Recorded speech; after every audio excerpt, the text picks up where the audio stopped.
The crystal water pitcher trembled in my hands as his laugh cut through the boardroom like broken glass. "Oh, wait, you're just the coffee girl, right?" Nathaniel Harrington III said, his voice dripping with the kind of casual cruelty that comes from a lifetime of never facing consequences. The 12 executives around the polished table chuckled along, their eyes sliding past me like I was wallpaper. "I thought maybe you were lost or something." I stood there in my plain black uniform, holding that heavy pitcher, watching him lean back in his chair with that satisfied smirk that told me he'd just won something. In his world, I was invisible, forgettable, nothing. He had no idea he'd just declared war on the wrong person. My name is Catalina Reeves, and before I dive deeper into what happened next, could you please take a few seconds to tell me in the comments where you're listening from? I want to know where my story is reaching, because what I'm about to share with you changed everything. And please, if this story moves you at all, hit that like button, subscribe, and ring the notification bell, because there's so much more I need to tell you. 3 months earlier, I'd walked into Harrington Industries, wearing the same black uniform, carrying the same professional smile I'd perfected through years of service work. But I wasn't there for the job everyone thought I was there for. See, Nathaniel Harrington III had destroyed my older sister Emma 2 years before. She'd been an executive assistant at his previous company, brilliant and hardworking, until she made the mistake of rejecting his advances. Within a month, she was fired for performance issues that mysteriously appeared in her file overnight. She couldn't prove what happened, couldn't fight back against the Harrington family lawyers, and couldn't find work anywhere else in the industry after the Whisper campaign he launched. Emma never recovered. The stress, the shame, the financial ruin. It broke something inside her that I watched crumble piece by piece until she moved across the country just to escape the shadow of what he'd done to her life. But here's what Nathaniel never understood about people like me. We're watching, always watching. When you treat service workers like furniture, you forget we have eyes, ears, and most importantly, we have hearts that break for each other. I'd spent 2 years planning this moment, studying his patterns, learning his world, preparing for the opportunity to serve him exactly what he'd served my sister. And the beautiful thing about working in catering and service? Rich people tell you everything when they think you can't hear them. The coffee service job at Harrington Industries was my way in. For 3 months, I'd been the silent shadow moving through their executive meetings, their private lunches, their celebratory drinks, pouring coffee, clearing plates, refilling water glasses, while conversations flowed around me like I wasn't even human. And Nathaniel? He talked constantly. About everything. About his father's increasing forgetfulness during board meetings, how the old man repeated himself and forgot key details. About the mounting debt from his weekend trips to Atlantic City, money he borrowed against company stock options his father didn't know about. About his wife Priscilla's late-night phone calls that he suspected weren't work-related. About his younger brother Tobias, who he claimed was too soft for real business, always sabotaging his opportunities behind their father's back.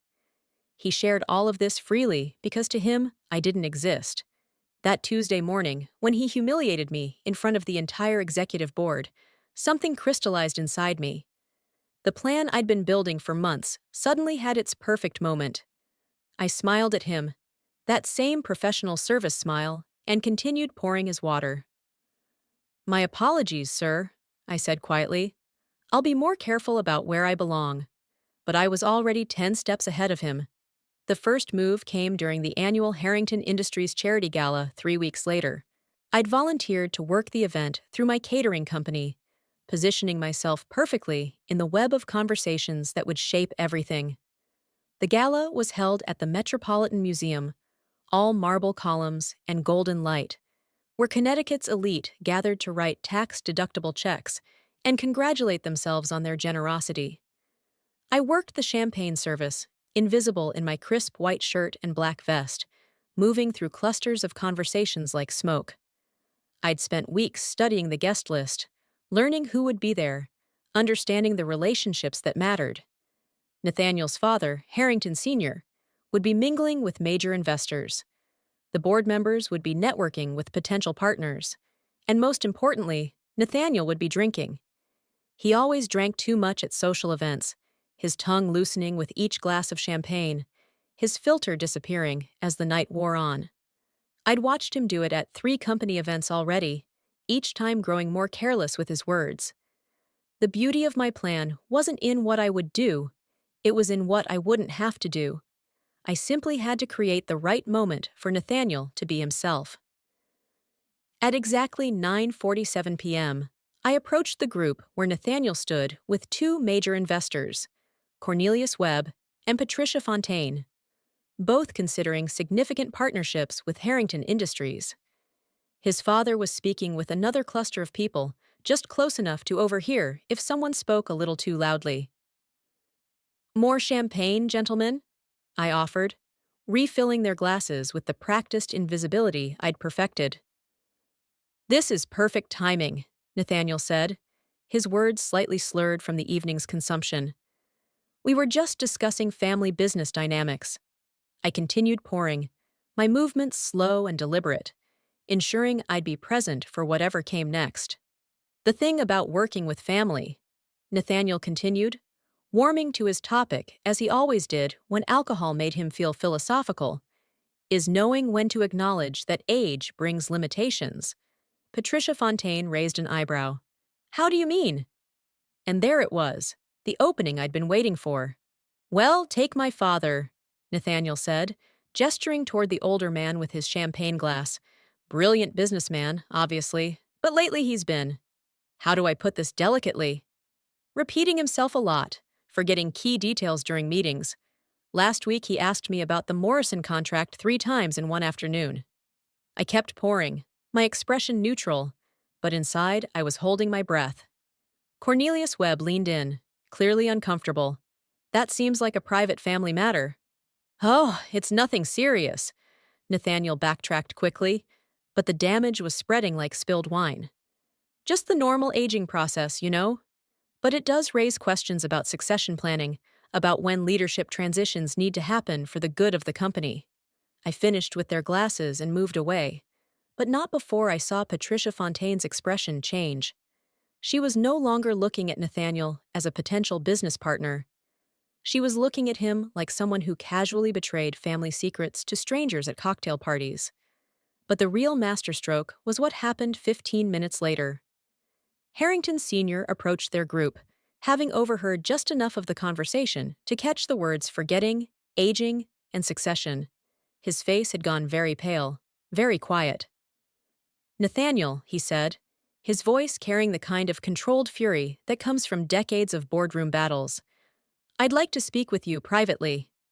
I was clearing glasses from a nearby table when I heard Harrington Sr.'s voice, low and sharp as a blade. "Did you just discuss my mental fitness with potential investors?" Nathaniel's face drained of color as he realized what had happened. "Dad, I was just... You were just... What? Undermining my credibility to people whose respect I've spent 40 years earning?" The conversation continued in harsh whispers, but I could see the outcome in their body language. Nathaniel had crossed a line he couldn't uncross, damaged trust he couldn't repair. One down. But this was only the beginning. The second phase began at the family barbecue 2 weeks later. The Harringtons were hosting their annual summer gathering at their estate in Greenwich, and my catering company had been hired to handle the event. 30 family members, close friends, and business associates gathering for what was supposed to be a relaxed celebration. I'd learned from my weeks of observation that Nathaniel had a very specific pattern when it came to hiding things from his wife.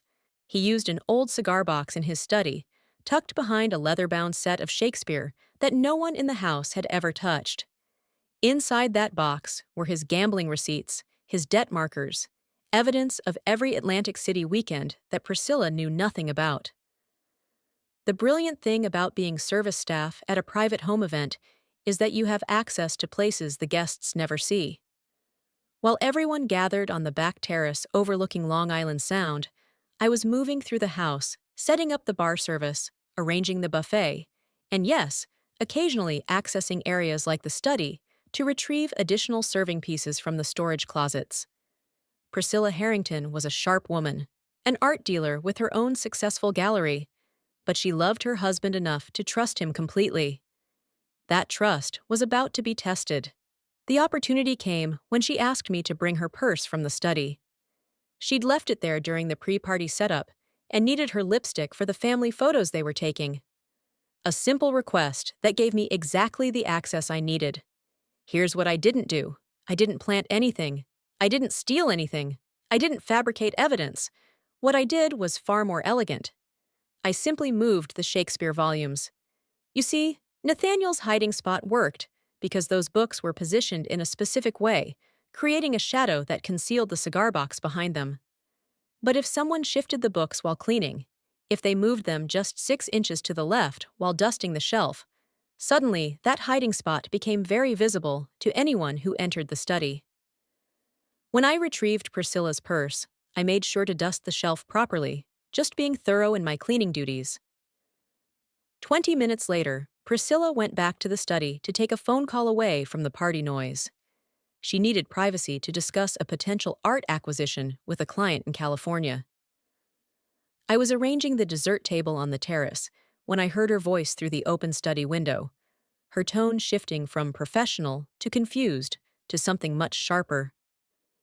"Nathaniel," she called from inside the house, her voice cutting through the garden party chatter like a bell. "Could you come inside, please, now?" The conversation that followed was brief but devastating. I could hear fragments through the window. "What are these? And how much? And how long have you been lying to me?" When they returned to the party 15 minutes later, Priscilla's smile was brittle as glass, and Nathaniel looked like someone had punched him in the stomach. They made it through the family photos, through the toasts and the small talk, but anyone paying attention could see the cracks spreading through their perfect facade. 2 down. But the final phase, the one that would bring everything full circle, was still coming. The promotion announcement was scheduled for the following month. Nathaniel was being elevated to Senior Vice President of Strategic Development, a position that would put him directly in line to eventually succeed his father as CEO. It was everything he'd been working toward, everything his sense of entitlement told him he deserved. The announcement would be made at a private family dinner, just the immediate family and a few close business associates. I'd be there too, of course, working the event through my catering contract. But I'd spent the week since the barbecue studying one more dynamic I'd observed during my months of watching the Harrington family, the relationship between Nathaniel and his younger brother Tobias. Tobias was different from Nathaniel in every way that mattered. Quiet where Nathaniel was loud, thoughtful where Nathaniel was impulsive, genuinely kind where Nathaniel was performatively charming. He'd always been the overlooked son, the one whose achievements were dismissed, whose ideas were credited to others, whose contributions were minimized. During my months serving at family events, I'd watched Tobias's face during Nathaniel's endless self-promotion. I'd seen the hurt there, the frustration, the growing resentment of a lifetime of being treated as secondary. But there was something else I'd learned about Tobias during those months of observation, something Nathaniel had confessed during one of his drunken monologues at a company happy hour, thinking he was impressing a group of junior executives with his strategic brilliance. 5 years earlier, Tobias had started his own consulting firm, a venture that showed real promise until several key clients mysteriously withdrew their contracts. Tobias never knew why his business failed, never understood how clients who seemed committed suddenly decided to go with larger, more established firms. But Nathaniel knew, because Nathaniel had made sure it happened. He'd used his family connections, his father's influence, and his own network to quietly sabotage his brother's business. Not out of malice, he'd explained to his audience, but out of practical family planning. Someone had to protect Tobias from himself. He'd said with that same casual cruelty I'd witnessed in the boardroom, "He's not cut out for leadership. Better to bring him back into the family business, where he can be useful." Tobias had never known the truth.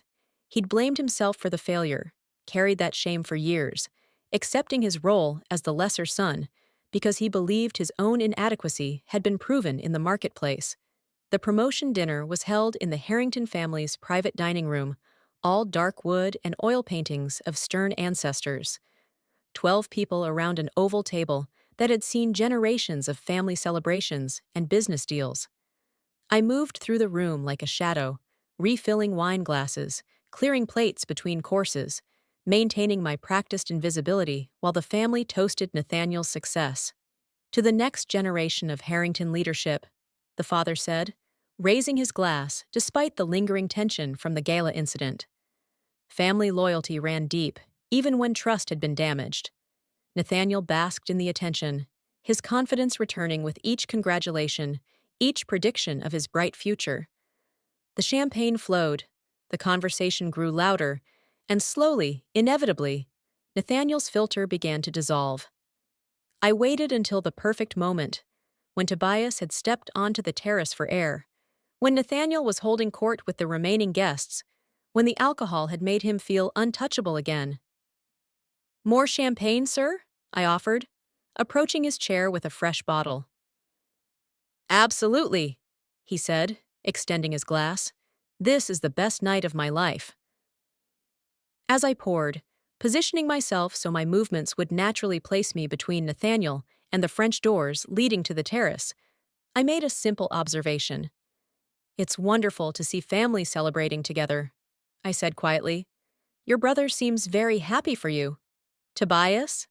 Nathaniel laughed, the sound sharp with champagne and old satisfaction. "Oh, he's learning to accept his place. Took him a while to get over that business failure of his, but it was honestly the best thing that could have happened." I continued pouring, my expression neutral, but inside I was counting heartbeats. "How do you mean, sir?" I asked, just loud enough. And there it was, the moment I'd been building toward for months. "Well, someone had to save him from embarrassing the family," Nathaniel said, his voice carrying just far enough. His little consulting firm was doomed from the start. I just expedited the inevitable, made some calls, had some conversations, ensured that our family's reputation wouldn't be damaged by his amateur hour mistakes. The French doors were open, the terrace was just beyond, and Tobias, who had stepped outside for air, was standing frozen in the doorway, his face white as marble, finally understanding the truth about his greatest failure. The silence that followed stretched like a taut wire ready to snap. Tobias stepped through those French doors like he was walking through quicksand, his movements slow and deliberate, his eyes never leaving his brother's face. The celebration around the table continued for exactly 3 more seconds before the adults began to notice the shift in energy, the way conversations died mid-sentence. "What did you just say?" Tobias's voice was barely above a whisper, but it cut through the room like thunder. Nathaniel's champagne glass froze halfway to his mouth. His face went through a series of expressions: confusion, recognition, panic, before settling on that familiar look of someone calculating how to talk his way out of trouble. "Toby, hey, I didn't see you there," he said, forcing brightness into his voice. "We were just—" "You made calls," Tobias interrupted, stepping fully into the room now. "You had conversations. You destroyed my business." The table had gone completely silent. Harrington Sr. set down his wineglass with the careful precision of someone trying not to shatter something. Nathaniel's wife, Priscilla, looked between the brothers, like she was watching a car crash in slow motion. I continued my service duties, moving around the table to clear the dessert plates, but every person in that room had forgotten I existed. They were about to witness something that would reshape their family forever. "Look, it wasn't like that," Nathaniel started, but Tobias held up one hand. "5 years," he said, his voice getting stronger now. 5 years I've been telling myself I wasn't good enough. 5 years of Dad looking at me like I was the son who couldn't cut it in the real world. 5 years of believing I was weak. "You weren't weak," Nathaniel said quickly. "You just needed guidance. I was protecting you." "Protecting me?" The laugh that came out of Tobias was unlike anything I'd ever heard. Raw and sharp and full of years of suppressed pain. "You were protecting yourself. You were scared." Something shifted in the room's energy. Harrington Sr. leaned forward, his businessman's instincts recognizing the sound of a real revelation. "Scared of what?" he asked quietly. Tobias looked at his father, then back at Nathaniel, and I could see the exact moment when years of self-doubt transformed into crystal-clear understanding. "He was scared that I might actually succeed," Tobias said, "because if I built something on my own, something good, then everyone would see that being born into this family wasn't an automatic qualification for anything." The truth of it hit the room like a physical force.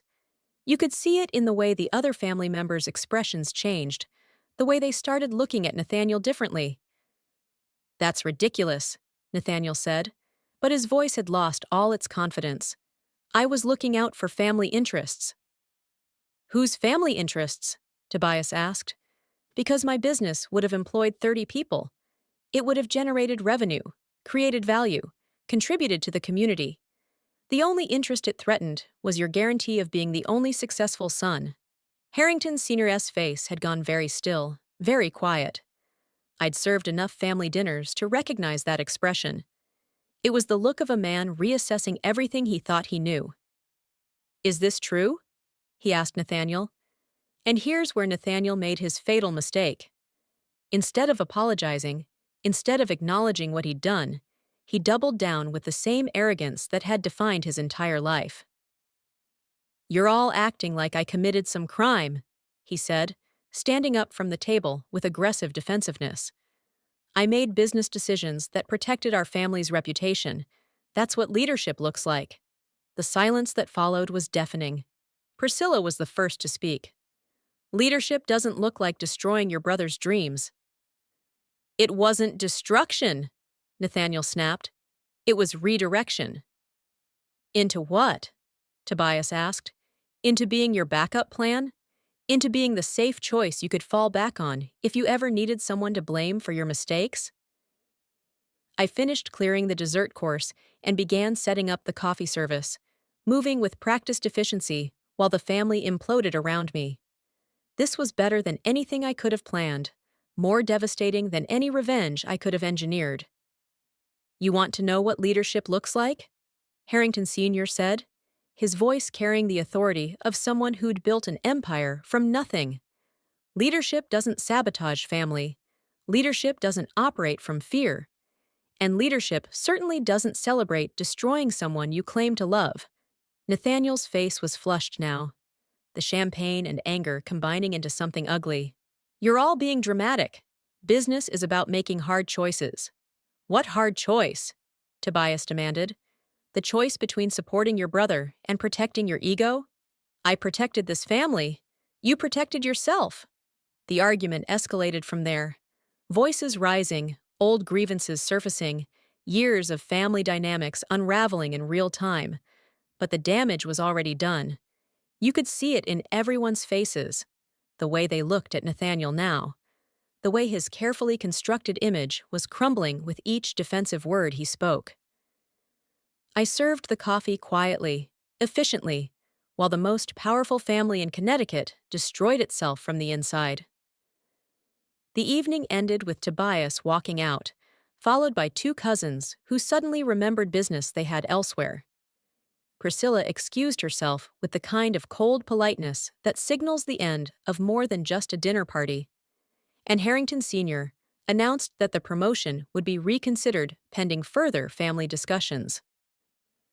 Nathaniel sat alone at that oval table, surrounded by empty chairs and the wreckage of his ambitions. But my work wasn't finished yet. Over the following weeks, I watched the consequences spread through Nathaniel's life like cracks in ice. The family trust that had been damaged at the charity gala shattered completely after the dinner revelation. His marriage, already strained by the gambling discovery, couldn't survive the additional betrayal of seeing his true character on full display. Tobias, empowered by finally understanding the truth about his business failure, began reaching out to his old contacts. Several of them admitted they'd always wondered about the sudden client withdrawals. And now that the real story was emerging, opportunities began opening again. The board of directors, many of whom had witnessed Nathaniel's cruelty towards service staff over the years, started viewing his behavior through a different lens. The promotion was quietly rescinded. Then came the demotion. Then came the suggestion that perhaps he'd be happier pursuing opportunities elsewhere. But the most beautiful part of my revenge wasn't what happened to Nathaniel. It was what happened to everyone else. Tobias thrived once he stopped carrying the weight of false shame. His new consulting firm, built on the foundation of his years of experience within the family business, attracted clients who appreciated his thoughtful approach and genuine integrity. Priscilla discovered that life without constantly worrying about hidden debts and secret gambling was remarkably peaceful. She threw herself into expanding her art gallery and found success she'd never imagined possible. Even Harrington Sr. seemed to stand taller once he stopped enabling his son's worst impulses. The company's culture shifted toward valuing actual contribution over family connections. And me. I kept working catering events, kept serving coffee at executive meetings, kept moving through rooms full of powerful people who rarely noticed I was there. But now I moved with the quiet satisfaction of someone who understood exactly how much power that invisibility contained.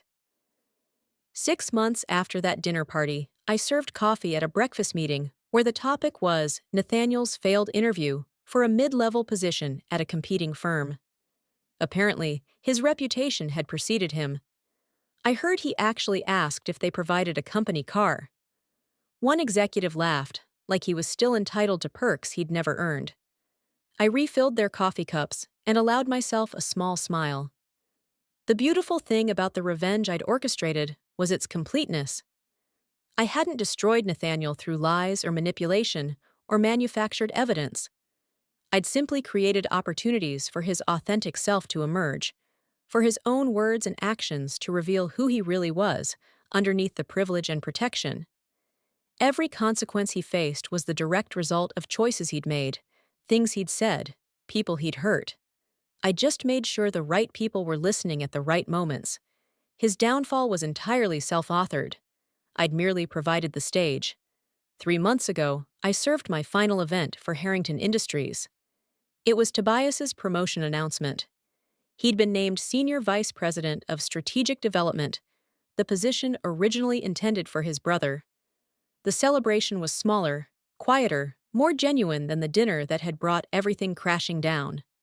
Family members who had distanced themselves from the chaos slowly returned, drawn by Tobias's authentic leadership and his commitment to rebuilding trust.